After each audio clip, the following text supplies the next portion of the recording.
జీవి పుట్టడం నిజం, మరణం నిజం. ఆత్మ అనేది అబద్ధం. జీవి జీవించి ఉండగానే తన మరో జన్మను పునరుత్పత్తి చేసుకుంటుంది. కానీ మరణం తర్వాత ఇంకో జన్మలోకి మారడం జరగదు. ఆత్మ ఉన్నదని ఎక్కడ నిరూపణ జరగలేదు. మరణించిన మనిషి తిరిగి రాలేదు. జీవులన్నింటిలోకెల్లా మనిషి మరణం అంటే చాలా భయం. మిగతా జీవులకు అలాంటి భయం లేదు. వాటికి బుద్ధి కానీ వివేచన కానీ లేవు. కాబట్టి వాటి మృతదేహాలను అవి ఖననం చేసుకునే సంస్కృతి వాటికి లేదు. మనిషి అలా కాదు. తన సహచర మానవుడు మరణిస్తే ఆ మృతదేహాన్ని ఖననం చేయడం జరుగుతుంది.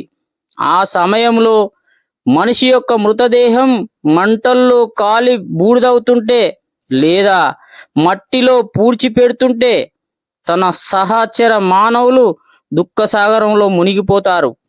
అప్పుడు వారికి కలిగే బాధ అంతా ఇంత కాదు. అప్పటి వరకు తమతో కలిసి తిరిగిన మనిషి హఠాత్తుగా మరణించడం, ఆ మరణించిన మనిషి ఎన్నటికీ తిరిగి రాకపోవడం, తన కళ్ళ ముందే మంటల్లో కాలి బూడిదవుతున్న భయంకరమైన దృశ్యాన్ని చూసిన మనిషి ఆలోచించడం మొదలు పెడతాడు. ప్రతి ఒక్కరూ ఏదో ఒక రోజు మరణించాల్సిందేనా? మరణించే అందుకైతే మరి పుట్టడం ఎందుకు? పుట్టక ముందు నేను ఎవరు? మరణించిన తర్వాత ఎక్కడికి పోతాను? ఈ జీవితానికి అర్థం ఏముంది? మనిషి పుడతాడు, పెరిగి పెద్దవాడవుతాడు, పెళ్లి చేసుకుంటాడు, పిల్లల్ని కంటాడు. ఉద్యోగమో, వ్యవసాయమో, వ్యాపారమో ఏదో ఒక పని చేసి బతుకుబండి లాగిస్తాడు. ముసలివాడవుతాడు, తర్వాత మరణిస్తాడు. ఇంతే నా జీవితం.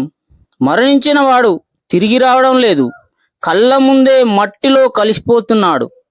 ఇలాంటి ఆలోచనలతో ఆవేదన కలిగిన అశాంతిలో కూరుకుపోయి మనశ్శాంతికరవై జీవితం అంటేనే విరక్తి కలిగిన మనిషికి ఓదార్పు అవసరమైంది.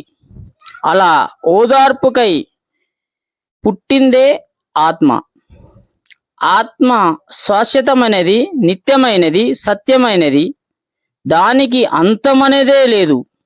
శరీరమే మార్పు జరుగుతుంది. జీవాత్మ భౌతిక శరీరం నుండి వేరుపడడం మరణం. అదే ఆత్మ ఇంకో శరీరంలోకి తిరిగి ప్రవేశించడం పుట్టుక అని మనిషి ఉపశమనం పొందగలిగాడు. మరణం తర్వాత కూడా ఆత్మ రూపంలో ఉంటాము అని తన మనసుని సంతృప్తి పరుచుకున్నాడు. ఆత్మ లేదు అనే నిజాన్ని కప్పిపెట్టి ఆత్మ ఉన్నదనే అబద్ధ భావనలో బ్రతికే మనిషికి ఒరిగేదేంటి? ఒక అబద్ధంతో 1000 అబద్ధాలు పుట్టాయి. ఆత్మ అనే కల్పితం వల్ల అనేక రకాల మూఢనమ్మకాలు ఏర్పడినాయి. కోరికలు తీరక మరణించిన వారి ఆత్మలు దెయ్యాలుగా మారతాయని, అవి మనుషులను పట్టి పీడిస్తాయని మనిషి ఇంకా భయస్థుడిగా మారాడు.